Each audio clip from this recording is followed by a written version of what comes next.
এটা একটা সিস্টেমের মাঝখানে আমাদের সবাইকে থাকতে হবে। সিস্টেমের বাইরে কেউ নেওয়া ঠিক না। কিছুক্ষণ আগে একটা গাড়ি দেখলাম, ওনারা জোরপূর্বক সিস্টেমের বাইরে লাইন ছাড়া তেল নেওয়ার চেষ্টা করছে। এটা ঠিক না ভাই, সবাইকে বলবো স্বাভাবিকভাবে যেমন লাইন দেওয়া সবাই নিতেছে আপনারাও নেন।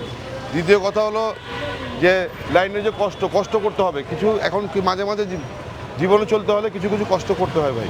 যেমন দ্বিতীয় কথা হলো যে আমাদের যে গভর্নমেন্ট বলতেছে তেলের অভাব নাই, আমরা তো দেখতেছি বাস্তবতার অভাব, বাস্তবে অভাব। ওনারা বলতেছেন তেল তেল তেল স্বাভাবিক আছে, কিন্তু আমরা তো মাঠ পর্যায়ে দেখতেছি তেল নাই।